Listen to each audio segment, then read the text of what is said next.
En el libro de Hebreos, capítulo 12, versículo del 5 al 11, vamos a tener un mensaje especial que titulé Disciplinas por la carnalidad. Ándale.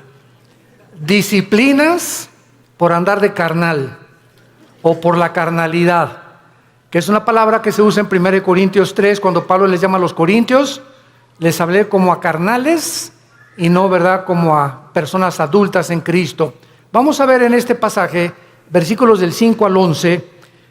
Y habéis olvidado la exhortación que como a hijos se os dirige diciendo: Hijo mío, no menosprecies la disciplina del Señor, ni desmayes cuando eres reprendido por Él.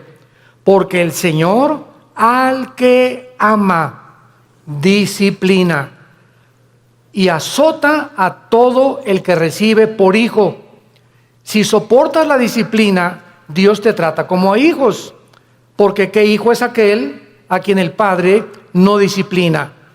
Pero si se os deja sin disciplina, de la cual todos han sido participantes, entonces sois bastardos y no hijos. Por otra parte, tuvimos a nuestros padres terrenales que nos disciplinaban y los venerábamos. ¿Por qué no obedeceremos mucho mejor al Padre de los Espíritus y viviremos?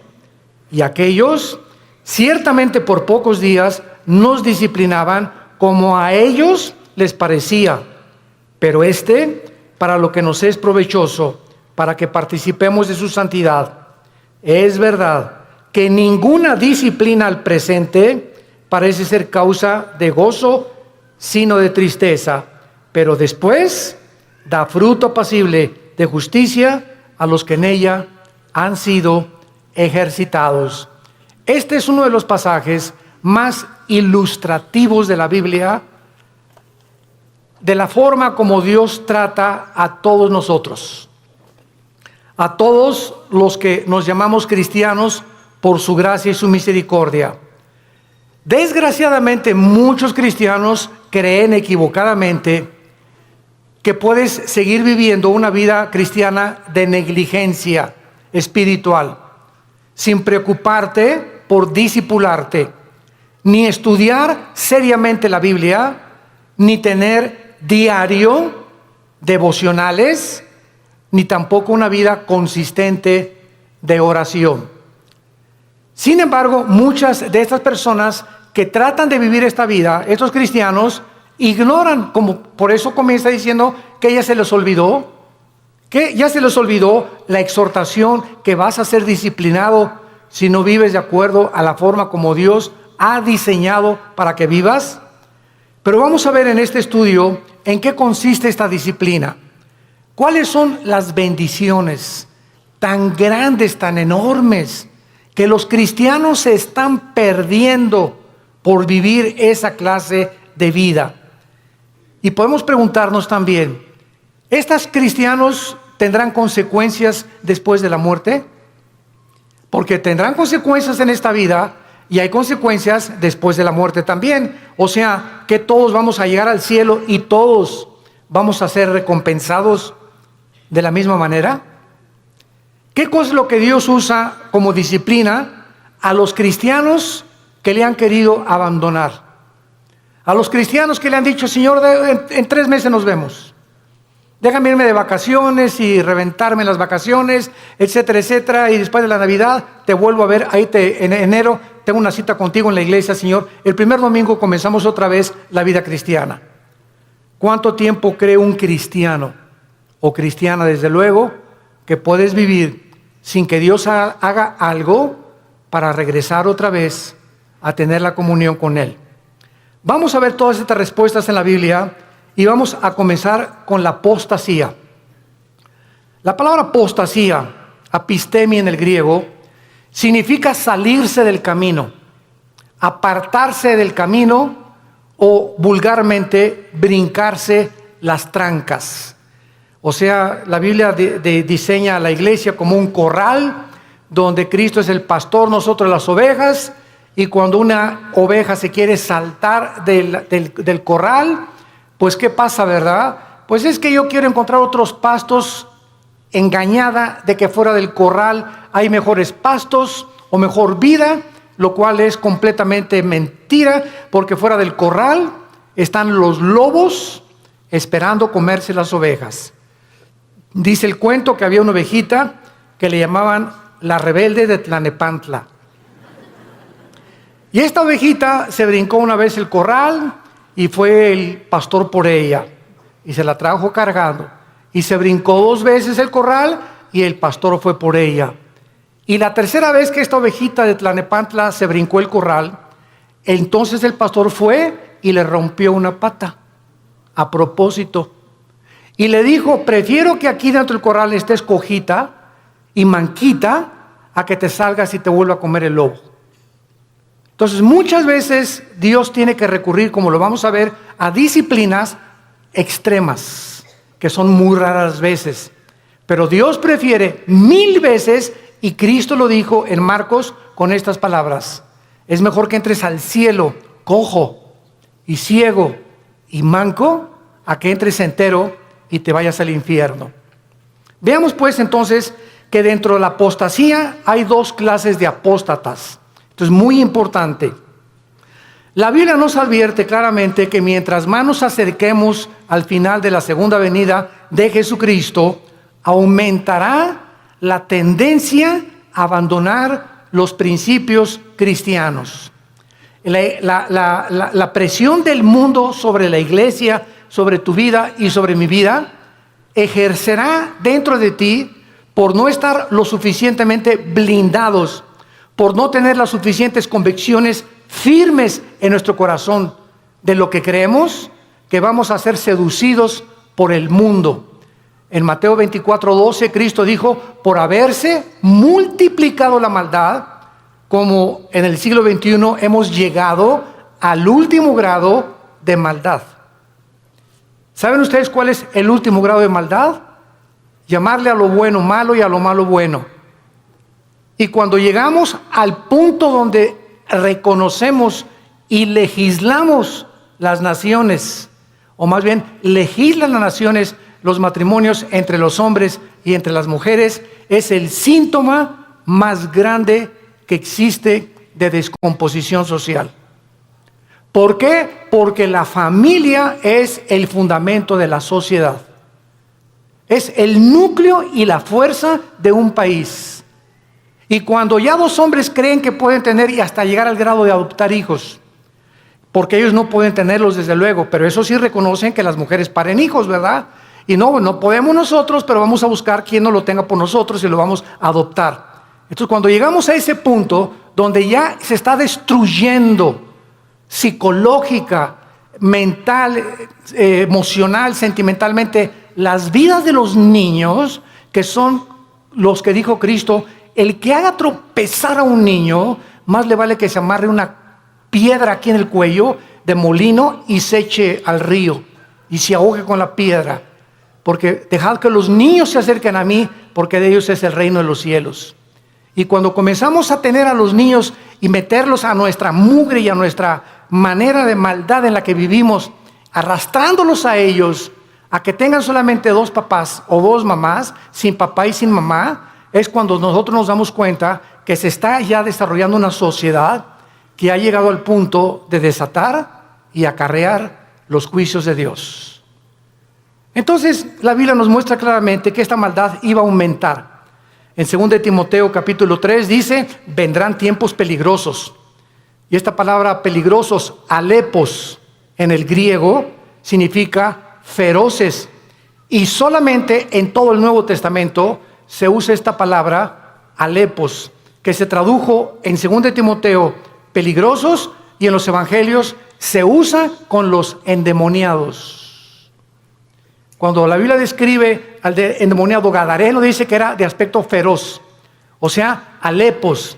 Y vemos cuando dice Pablo en 2 Timoteo 3, del 1 al 5, vendrán tiempos de que los demonios van a aumentar su ataque contra los seres humanos, y habrá hombres amadores de sí mismos, intemperantes, orgullosos, sin afecto natural, con odio a los padres, sin respeto a la autoridad, etcétera, etcétera. Entonces la Biblia nos pinta un panorama que estamos ya entrando a ese lugar, a esa plataforma, a esta dimensión en la que el mundo va a ejercer más y más presión contra nosotros y muchos se van a apartar. Y esta palabra apostasía, como vimos, es salirse el camino, apartarse de la verdad o seguir otro curso revelado. Por ejemplo, en Hechos 5:37, hablando de un líder de una secta, dice que se los llevó en pos de sí. Esta es la palabra que se usa para apostasía, cuando algo o alguien te saca, un amigo, una amiga, la pornografía, la homosexualidad, las adicciones, las drogas, el alcohol, cuando cualquier cosa en el mundo te jala y te aparta del camino de la verdad, del camino de la santidad, del camino de la justicia, se llama apostasía. Has apostatado. Ahora bien, hay dos clases de apóstatas. Esto es muy importante. Hay cristianos que son apóstatas por un tiempo. Y hay apóstatas que nunca fueron cristianos, pero que entraron a la iglesia por un tiempo y después se apartaron. ¿Cuál es la diferencia entre el cristiano que apostató y el que es apóstata para siempre? Como lo vamos a ver a continuación. La diferencia está en que si tú eres un cristiano y te has apartado del camino y eres hijo y eres hija de Dios, pau, pau, pau y pau, y te viene duro. Dios te hace regresar. De la oreja nos trae de regreso.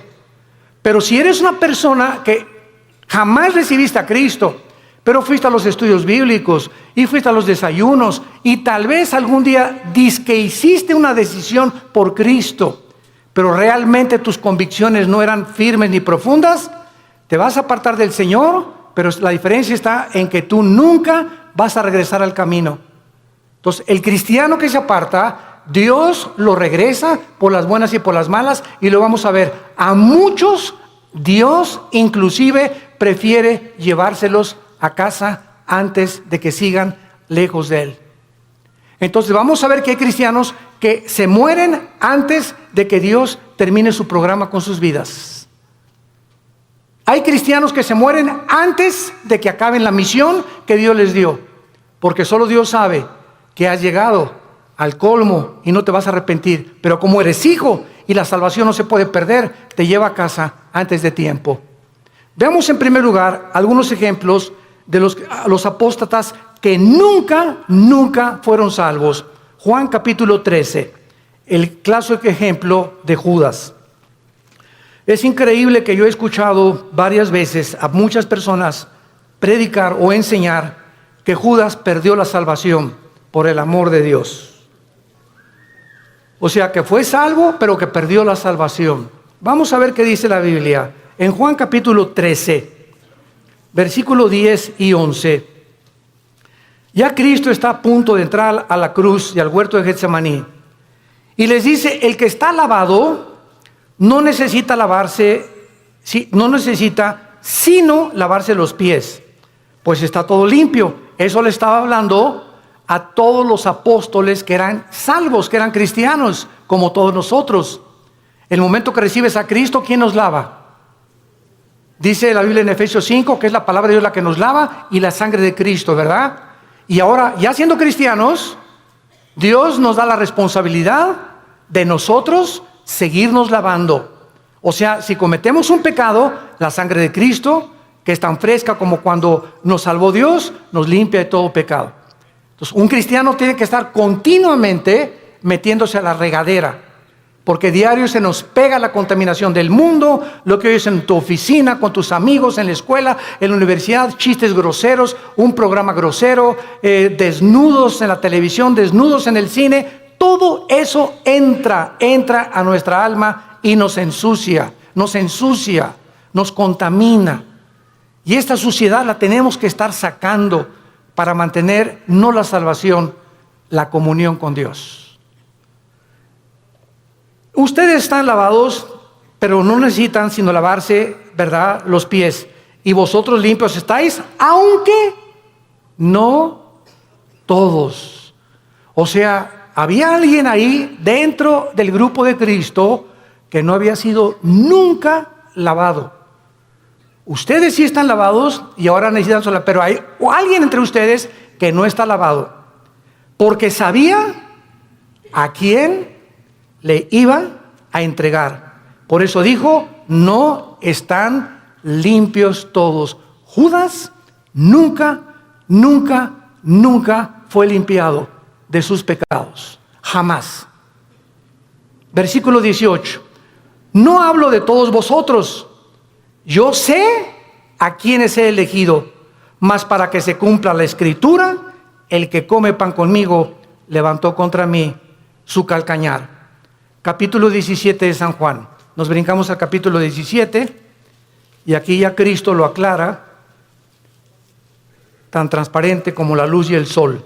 Dice Juan 17, versículo 12. Cuando estaba yo con ellos, o sea, Cristo está orando al Padre, está dirigiéndole estas palabras al Padre. Cuando estaba yo con ellos en el mundo, yo los guardaba en mi nombre. A los que me diste, yo los guardé. Y ninguno de ellos se perdió, sino el hijo de perdición, para que la escritura se cumpliese. O sea, nunca Judas estuvo bajo el cuidado de Cristo. Nunca, jamás. Los guardó de Satanás y los guardó del mal. Cuando vino Satanás a atacar a Pedro, ¿se acuerdan? Que le dijo Cristo, oye, Satanás ha pedido tu alma para zarandearte. Y Pedro, muy macho, no, yo no, me voy hasta la muerte contigo. Espérame, Pedro, el gallo va a cantar 3 veces y tú me vas a negar. Entonces, Pedro y Judas, los dos, traicionaron a Cristo. Los dos le volvieron la cara a Cristo, porque Pedro negó a Cristo 3 veces. ¿Y cuál fue la diferencia? Que cuando Pedro le negó, vean esto, cuando Pedro negó a Cristo, en ese momento Cristo se encontraba como a 10 metros de Pedro. Y cuando Cristo volteó a ver a Pedro, Cristo lo volteó a ver con los ojos moros. Ya había sido golpeado Cristo.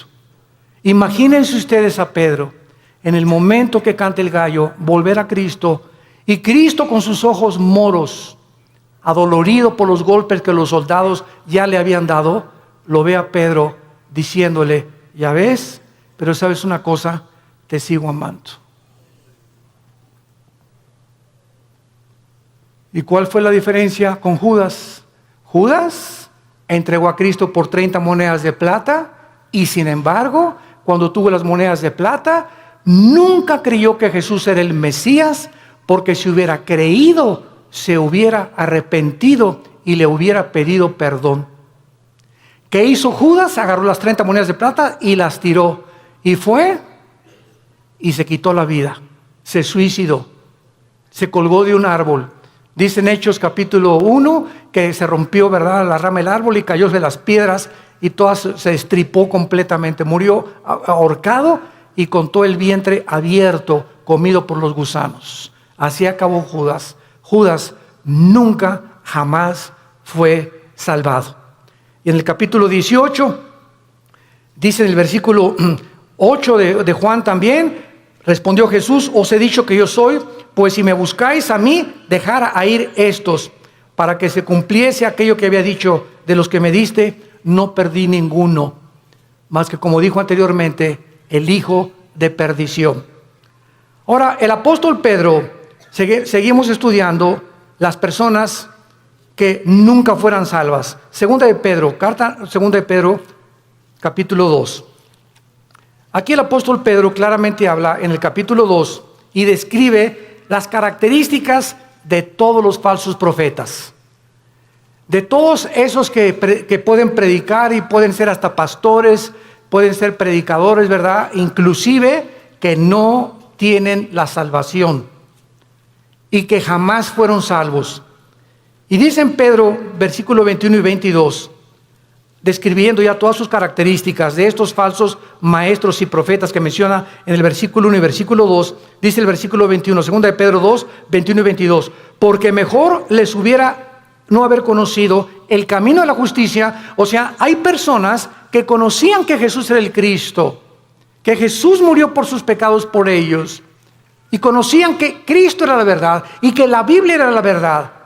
Mejor les hubiera sido no haberlo conocido, que después de haberlo conocido, volverse atrás del santo mandamiento que les fue dado. Escuchen, pero les ha acontecido lo del verdadero proverbio: el perro vuelve a su vómito y la puerca lavada a revolcarse en el lodo o en el cieno. Aquí Pedro, de una forma ya inequívoca, describe que todas estas personas nunca fueron salvas. ¿Cómo lo dice Pedro? ¿Qué hace un perro cuando vomita? Se vuelve a comer lo que salió, ¿verdad?, de su estómago. ¿Por qué lo hace? ¿Por qué lo hace? Pues porque es perro. Si no fuera gato, los gatos no lo hacen, los leones no lo hacen. Ahora, ¿por qué un puerco? Agarras al puerquito oink, oink, oink, oink, y lo lavas y le pones Chanel y le pones un moño y todo, y lo sacas del lodo y lo envuelves y lo que tú quieras, y huele a Chanel número 5. Y a los 5 minutos el puerco oink, oink, oink, oink, oink, se revuelca en el lodo otra vez. ¿Por qué no duró nada bañado y champuceado y perfumado? Porque es puerco. Ahora, para que el perro ya no regrese a su vómito, ¿qué se necesita? Cambiar su naturaleza, dejar de ser perro. Para que el puerco no regrese al lodo, necesita ser otro tipo de naturaleza, tener la naturaleza de otro animal, porque los puercos, esa es su naturaleza, el lodo, y los perros el vómito. Aquí está hablando Pedro, que estas personas, su naturaleza nunca fue cambiada, porque si hubiera sido cambiada, no regresarían a ser lo que hicieron antes de conocer a Cristo. ¿Me van siguiendo? Esta es la grande diferencia de las personas que nunca fueron salvas. En 1 Juan 2:19, el apóstol Juan dice, 1 Juan 2:19, salieron de nosotros. Oye, don Pancho, pero si tú ibas a la iglesia ahí en el Cine Apolo hace 15, 20 años, o te vimos aquí en la iglesia, te fuiste a los estudios conmigo. Oye, tú estuviste en el LITI, tomaste todo el curso del LITI, compadre. Y ahora te estás divorciado, estás con otra señora, te has cometido adulterio, etcétera, etcétera. Y te contesta tu compadre, sí, ¿y qué? Chale. Ya en ese momento te das cuenta, ¿verdad?, que ya hay algo raro. A una persona que fue cristiana, pues sí, ¿verdad? Y me duele, ¿verdad? Y lo que tú quieras, pero estas personas salieron de nosotros, pero no eran de nosotros. Porque si hubieran sido de nosotros, dice 1 Juan 2:19, hubieran permanecido con nosotros. Salieron para que se manifestara que no todos los que vienen a la iglesia son y pertenecen al cuerpo de Cristo. Todas las iglesias, esta y todas las en el mundo cristianas, todas las iglesias, sin excepción, son una mezcla del trigo y la cizaña. Así que el que está a tu lado a la derecha, aunque tengas cara de Santa Rita de Casia, y el que está atrás de ti, que tiene cara en Clodomiro, no son todos lo que aparecen ser. Entonces no te decepciones y no te desilusiones. Ay, ¿qué es en esa iglesia? Nadie me amaba. ¿Y te acuerdas de esa persona? Y así son los cristianos. Espérame tantito, así no son todos los cristianos. Si un avión se cae con un piloto porque iba borracho, no significa que todos los pilotos de American Airlines son borrachos. Si un carro de carrera choca, no significa que todos son tan tontos como el que chocó. Entonces no puedes generalizar. Entonces tenemos que entender eso. La iglesia es una mezcla y no todos son lo que son. Hay un remanente en todas las iglesias de verdaderos hijos e hijas de Dios. Y solo el tiempo dirá verdaderamente quiénes son los que permanecieron hasta el final. Muy bien, veamos ahora los que son salvos. Proverbios capítulo 3, los apóstatas que son salvos, pero que regresan porque son hijos de Dios, y Dios, hay su promesa, al que ama, disciplina. Y si no hay disciplina, es porque nunca fuiste hijo de Dios.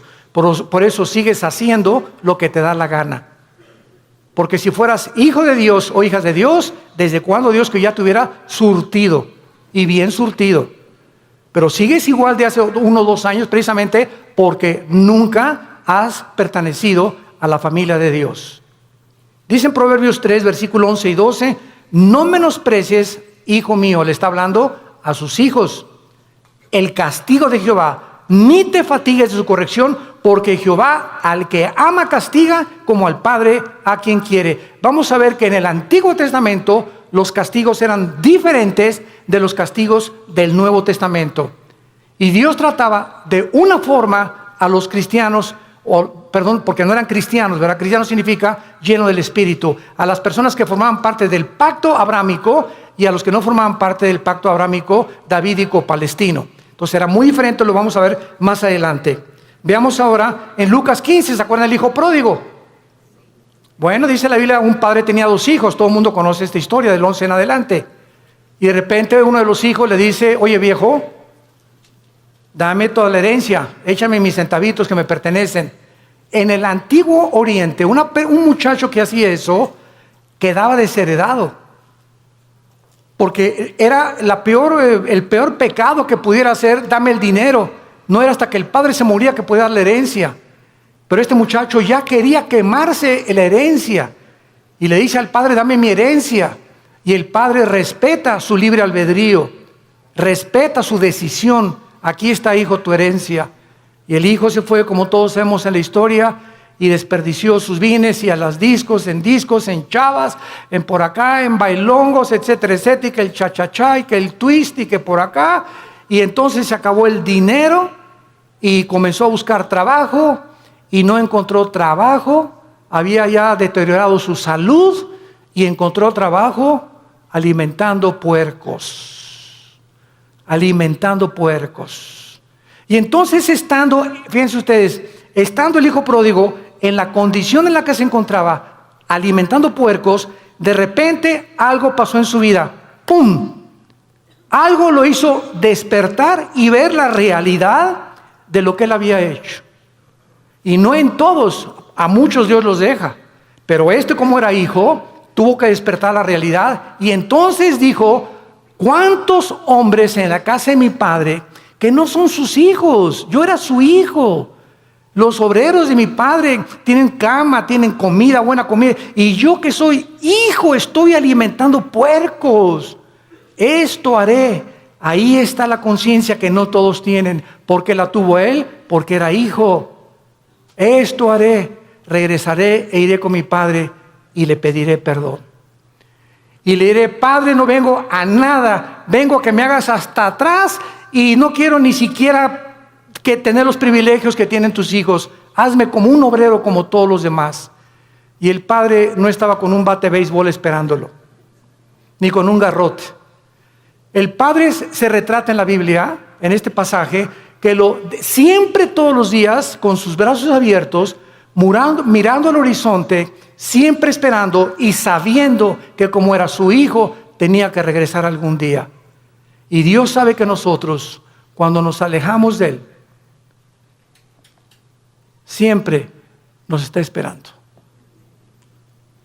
a que regresemos,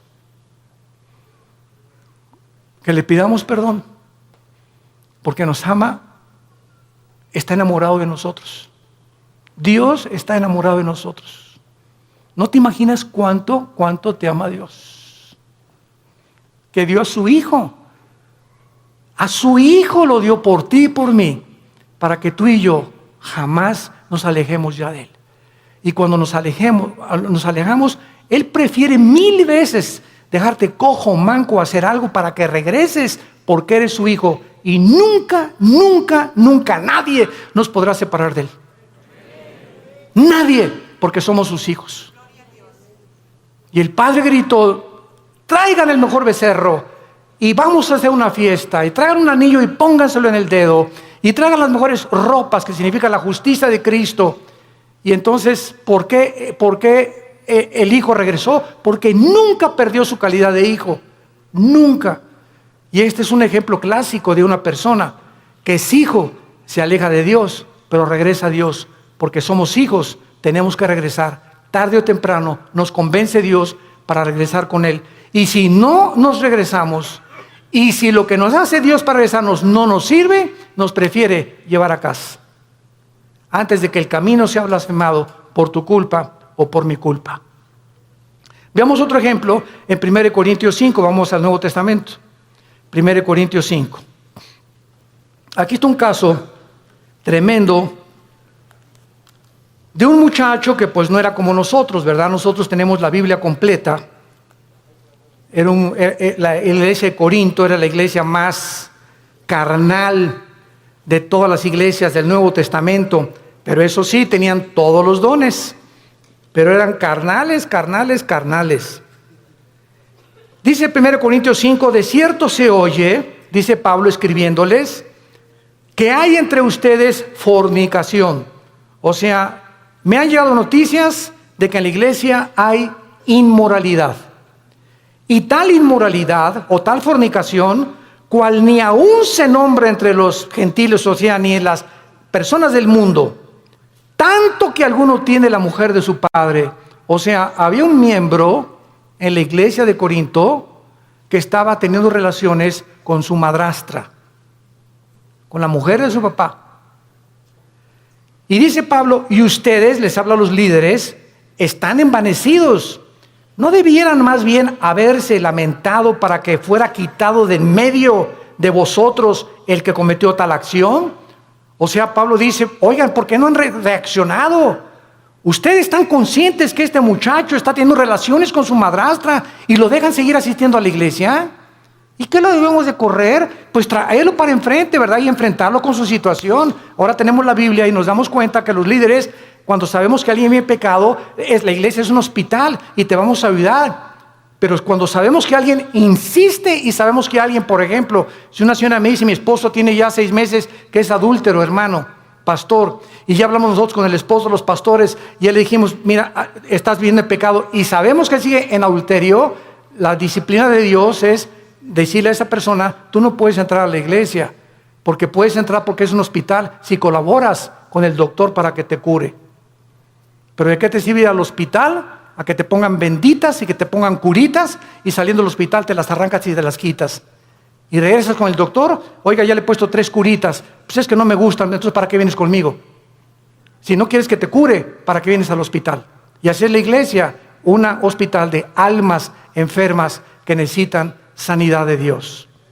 Y dice más adelante el versículo 3, ciertamente dice Pablo, yo, como ausente en cuerpo, pero presente en espíritu, ya como presente he juzgado al que tal cosa ha hecho, en el nombre de nuestro Señor Jesucristo, reunidos vosotros y mi espíritu con el poder de nuestro Señor Jesucristo, el tal sea entregado a Satanás para destrucción de la carne.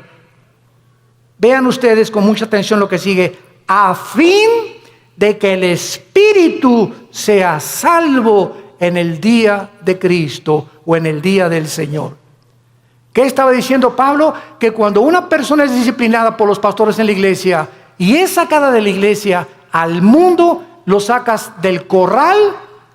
Afuera del corral están los lobos. Y Dios le da el permiso a Satanás de atacar a esa persona y quitarle la vida. Y quitarle la vida.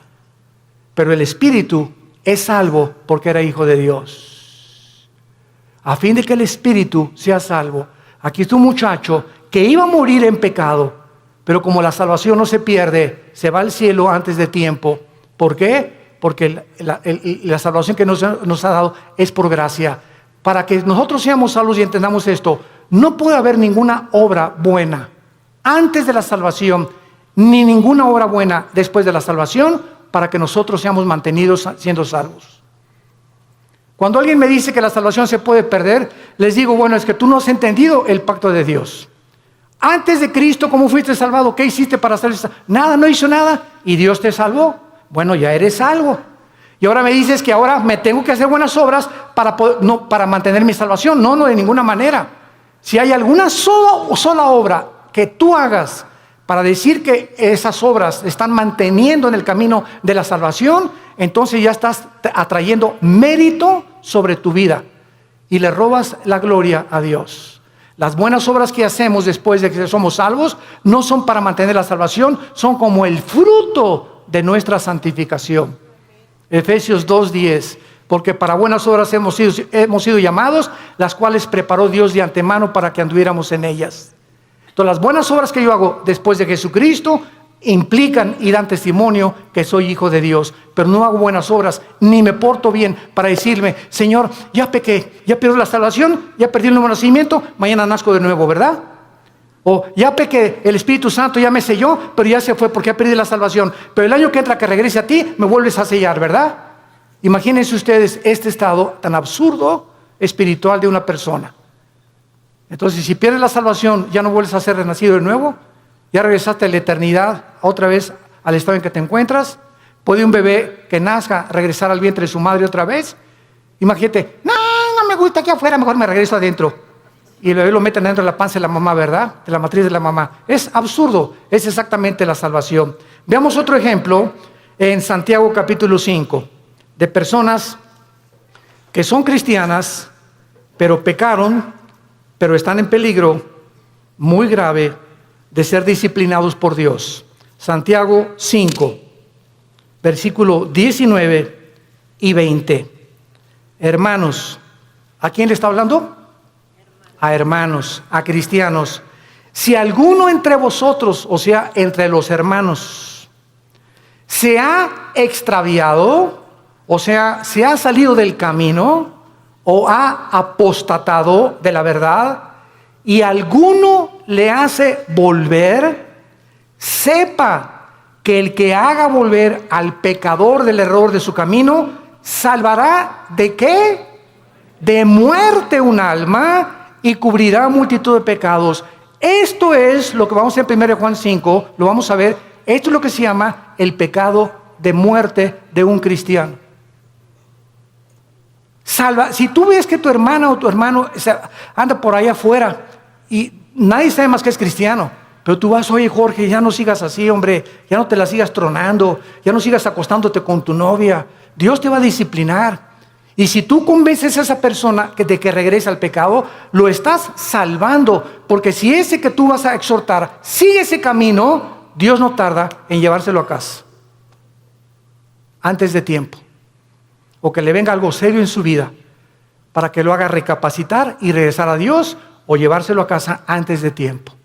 Si tú ves a alguno entre los hermanos que tiene una vida licenciosa y que se dice cristiano, y tú logras convencerlo y orar con él, o comenzar a orar por él y traerlo al camino otra vez, lo estás salvando de que Dios se lo lleve antes de tiempo a su casa.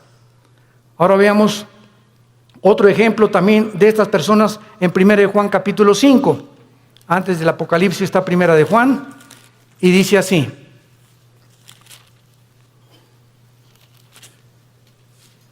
Primero Juan capítulo 5, versículo 16. Si alguno viere, ¿a quién? A su hermano, otra vez a un cristiano.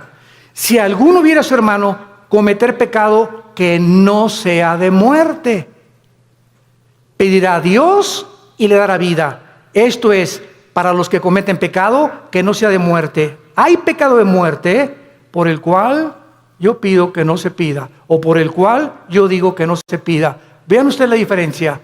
Hay cristianos que solo Dios sabe que aunque tú vayas y los exhortes, no van a regresar a Dios, pero son cristianos.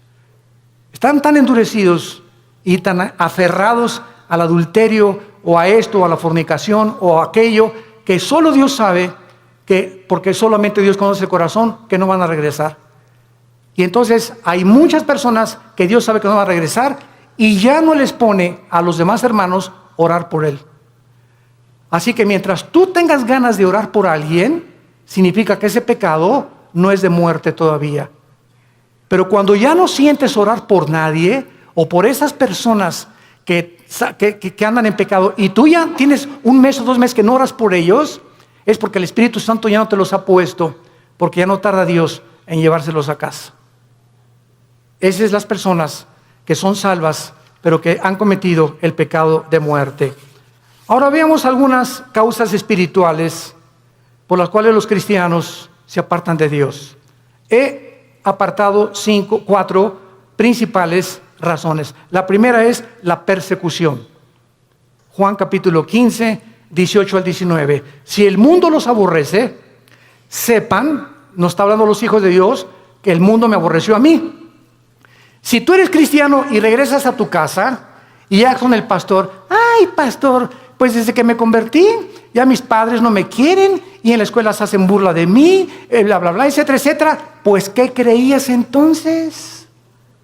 Dios nos llamó no solamente a creer en Él, sino a padecer por Él también. Ahora, ¿no quieres que te persigan? ¿No quieres ser diferente a los demás? ¿No quieres que nadie te calumnie, ni que nadie haga chismes contra tu vida? No hay ningún problema. Únete al grupo de ellos y no seas diferente. Pero si eres diferente, te van a perseguir y te van a calumniar y nos van a inventar cosas contra nosotros, porque el mundo odia a Cristo y nos odia a nosotros, que somos sus representantes. Y esta persecución hace la que mucha gente, no, pues yo prefiero mejor, no, y contestas, ¿es cierto que tú eres cristiano y que andas con los aleluyos? No, mira, bueno, soy cristiano, pero no soy exagerado, no estoy así en un extremo, estoy conociendo a Cristo, y comienzas a poner pretextos y avergonzarte y decirles, sí, ¿y qué? ¿Te gustó? ¿No les gustó? Qué bueno, me da mucho gusto, me da tristeza como ustedes viven, he encontrado a mi Salvador. ¿Por qué nos habíamos de avergonzar de aquel que en la cruz dio su vida desnudo por nosotros? Él no se avergonzó por nosotros. ¿Y tú te avergüenzas de Él porque tu familia te persigue? ¿Porque eres diferente a tu familia?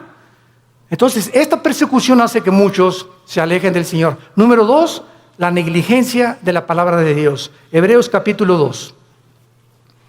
Ya la Biblia no la lees desde hace 2, 3 semanas. Ya la lees allá nomás el domingo. Ya no tienes un devocional diario con el Señor. Y dice Hebreos 2, por tanto, es necesario que con más diligencia atendamos las cosas que hemos oído. No sea que nos deslicemos.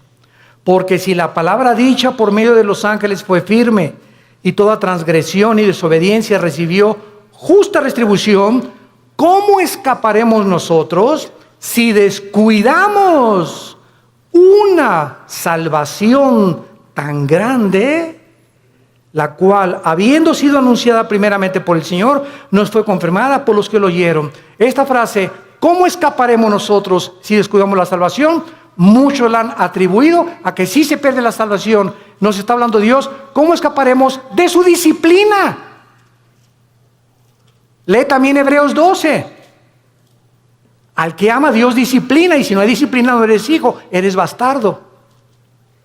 Entonces, ¿cómo escaparemos? ¿Cómo crees que te va a escapar de Dios habiendo sido cristiano ya? Si tú descuidas tu vida devocional con Dios. Número 3, la amargura. Hebreos 12:15. La amargura es otra causa de alejarse de Dios. Mirad bien, Hebreos 12:15, que ninguno de ustedes deje de alcanzar la gracia de Dios. Qué tremendo. Dejar de alcanzar la gracia de Dios. ¿Cómo? Que brotando alguna raíz de amargura te estorbe y por ella contamines a muchos. Esto está tremendo, Hermano en Cristo, hermana en Cristo, tú y yo no podemos darnos el lujo de odiar a nadie. Hayan hecho lo que nos hayan hecho. No podemos darnos el lujo de tener rencor contra nadie. Hayan hecho lo que te hayan hecho, que te violaron, que te robaron, que te golpearon, que tus papás, lo que hayas atravesado en la vida, perdónalo. Perdónalo. Que no puedo perdonarle, cae de rodillas, Señor, díselo, no puedo perdonar. Gracias, hija, porque eres honesta. Padre, si tú no me das el poder de perdonar a Pancho o a Lucrecia o a Carlita, etcétera, etcétera, o al perro que me mordió, no tengo la capacidad de perdonar.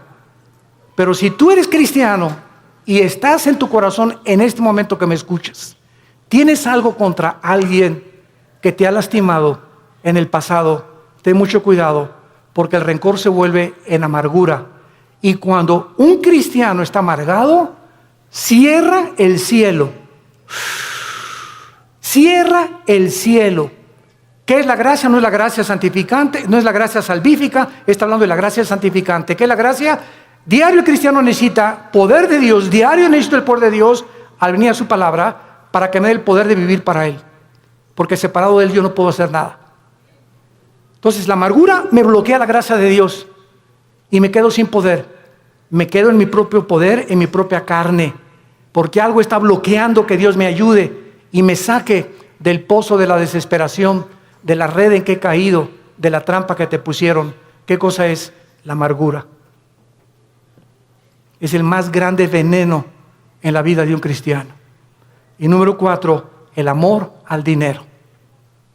Primera de Timoteo 6, versículo 10.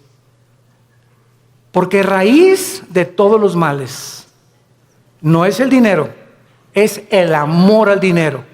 Gracias a Dios por las familias ricas y los millonarios, porque la obra de Dios tiene que sostenerse. Si no hay dinero, no hay misioneros. Si no hay dinero, no hay construcciones. Si no hay dinero, no hay televisión.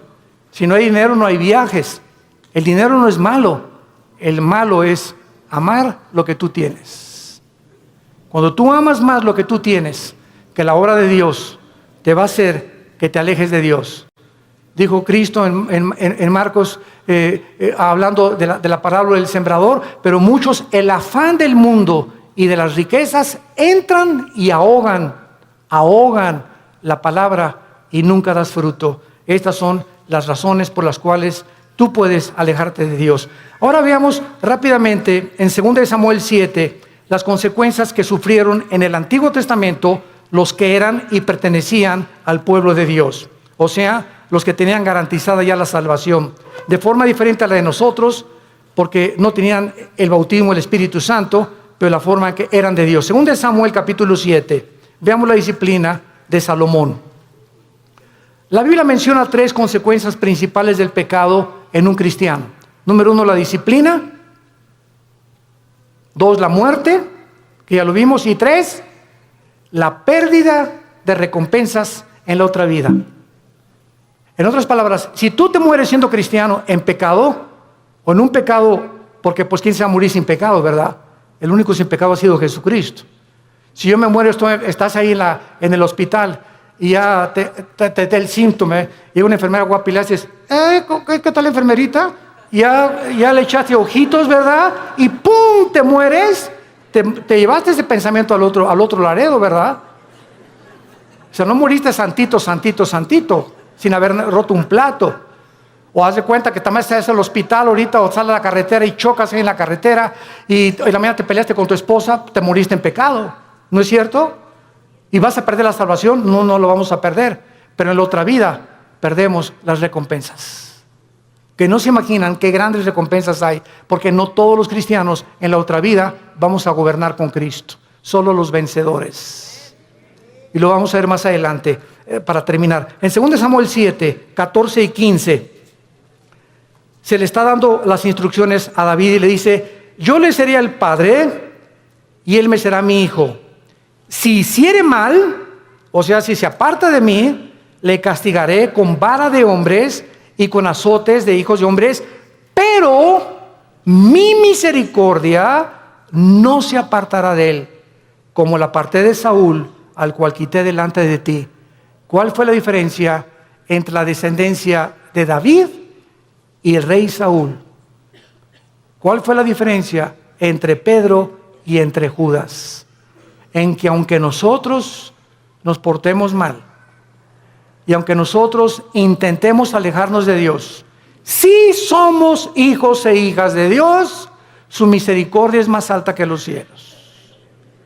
Y Dios va a hacer algo para que regreses y para que yo regrese a la comunión con Él. Y va a ser disciplina. La palabra disciplina es interesante porque viene de la palabra paidego, viene de la palabra pedagogo, que significa el que forma el carácter o el maestro. Entonces, ¿se acuerdan de nuestro pasaje en Hebreos 12? Dios al que ama disciplina, al que ama le forma el carácter a través de pao. Y castiga también con azotes. O sea, Dios usa en la Biblia para formar nuestro carácter Y si somos tercos, pau, pau, pau. Azota al que recibe por hijo. Y la palabra azotar en el griego es castigo físico. Algo va a tener que usar Dios, como lo que dice en uno de los salmos. No sean como los caballos, como los mulos, que el caballo tiene que meterle aquí un freno. El freno es un fierro con un puente. Y cuando se le mete al caballo el freno y le jalan las riendas, el puente se le encaja en el paladar al caballo. Y el caballo, cuando asocia el dolor, se para y le obedece al jinete. Si no se le aplica dolor al caballo, el caballo se desboca y sigue corriendo. ¿Y qué nos dice Dios? Necesito aplicarte dolor para que regreses a mí. ¿Quieres que te trate como a los caballos? ¿Como a los animales? Tú dime. Pero ¿sabes una cosa? Nunca quitaré mis ojos de ti.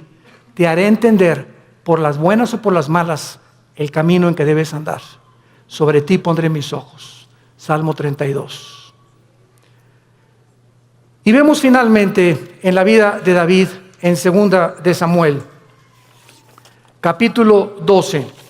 ¿Qué fue lo que pasó con Samuel? Cuando Samuel, ¿se acuerdan ustedes lo que hizo David? ¿Qué hizo David?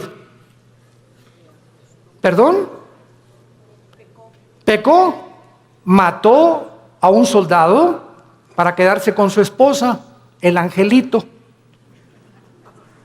O sea, David era culpable de crimen y David era culpable de adulterio.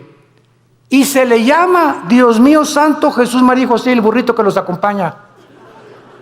Se le llama el varón conforme al corazón de Dios. ¿Cuántas veces en mi mente dieron tantas vueltas? El varón conforme a tu corazón, pa' su mecha, dije yo. Dios mío santo, pues entonces yo soy el santo de los santos. Y entonces, cuando creces en Cristo, comienzas a entender lo siguiente, ¿verdad? Él fue culpable de crimen y de adulterio. Pero viene Cristo en Mateo 5 y dice lo siguiente: cualquiera de ustedes que ve a una mujer, no necesitas acostarte con ella. Si tú deseas en tus ojos y en tu corazón a una mujer acostarte con ella, aunque no lo hagas físicamente, tú eres ante los ojos de Dios adúltero.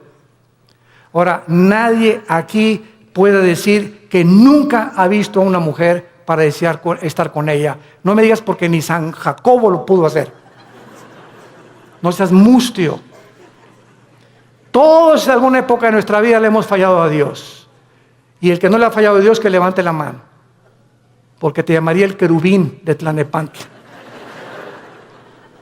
Entonces, no juzgues a David. Porque si nosotros hemos sido adúlteros alguna vez en nuestra vida y Dios nos perdonó, no creas que por no acostarte con ella eres exento del adulterio. ¿Y cuántos de nosotros Él lo acusó por un crimen? Dijo Cristo: cualquiera que odie a alguien es culpable de crimen. Porque no es el acto, sino el intento del corazón lo que Dios juzga. Entonces, cuando yo entendí eso, me di cuenta, pues yo soy más pecador que David. Porque muchas veces odié a tantas personas y cuántas veces decía a tantas mujeres, y tú me has perdonado, Señor. ¿Qué diferencia hay entre mí y David? No hay ninguna diferencia. Has tenido misericordia con todos. Y ahora todos nosotros somos varones y mujeres conforme al corazón de Dios, porque somos sus hijos. Y nos amó hasta la muerte en una cruz. Y dice en 2 Samuel capítulo 13, versículo 13 y 14. Para terminar, dice la Biblia: porque ¿a dónde iría yo con mi deshonra? Y aún tú serías estimado como uno de los perversos en Israel. Te ruego que hables al rey, que él me lo negará. Mas él no quiso ir, sino que pidiendo más, que ella lo forzó y se acostó con ella. Luego la aborreció a Amón con un gran aborrecimiento. Vemos nosotros aquí, cuando dice remover la misericordia, se refiere al pasaje donde el rey Saúl fue advertido que si obedecía a Cristo, él permanecería firme en su reino. Pero en cuanto le desobedeciera, perdería la misericordia de Dios, porque nunca fue hijo e hijo de Dios. Santos de Dios, tenemos nosotros ahora delante de nuestras vidas un panorama tremendo. Vale la pena permanecer en Cristo. ¿Vale la pena ya tomar en serio a Dios y decir voy a tener devocionales con Él diario porque separado de ti no lo voy a hacer, Señor? Limpiar mi vida, amar a mi esposa, amar a mi esposo, darles un buen ejemplo a nuestros hijos, vivir una vida sexual, limpia, pura y santa delante de Dios, que tiene grandísimas recompensas para tu matrimonio futuro, para tus hijos y para la eternidad. Y acabamos con Apocalipsis capítulo 20, donde comprobamos las recompensas finales de que no todos los cristianos, aunque dicen, aunque de panzazo me vaya al cielo, con 6 de calificación, con eso me conformo. No te conformes con el 6. Dice Apocalipsis 24, y vi tronos, y se sentaron los que recibieron facultad de juzgar.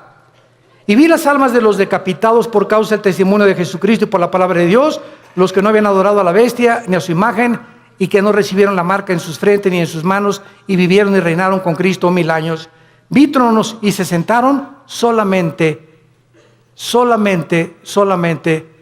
algunos, o sea, los que recibieron el derecho, la facultad, el honor de sentarse en un trono. Sentarte en un trono en la Biblia es gobernar.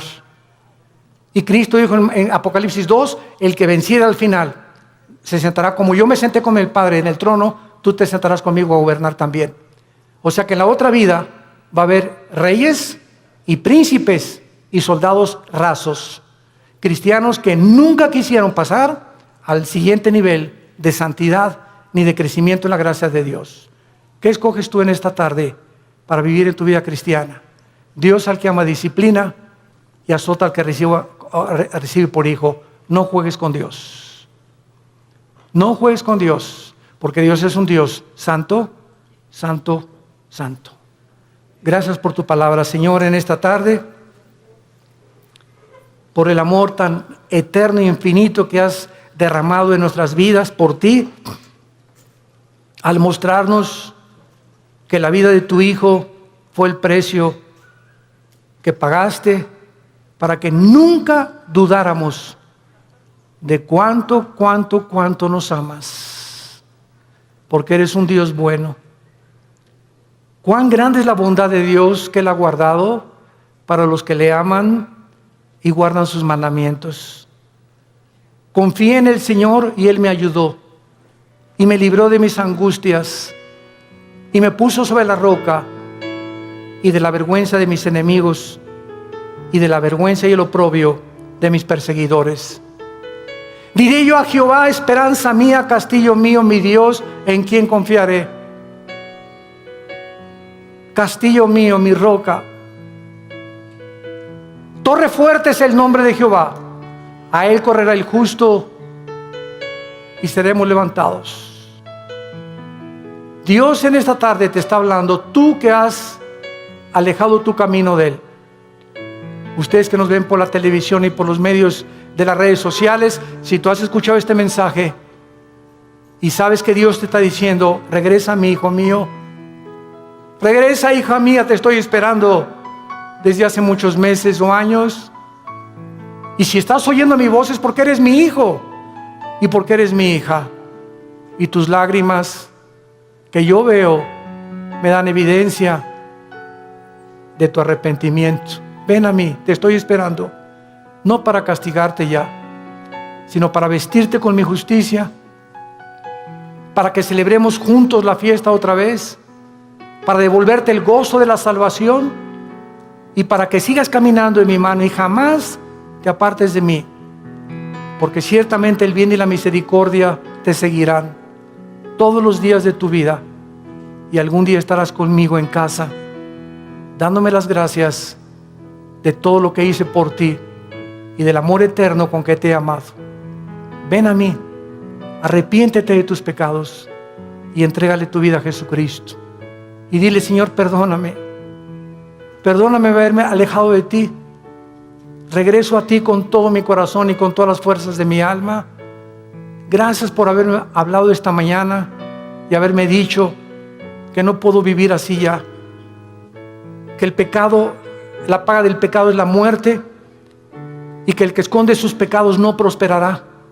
mas el que los confiese y se aparta alcanzará misericordia. Gracias porque en esta mañana he alcanzado tu misericordia. En el nombre de Jesús. Amén.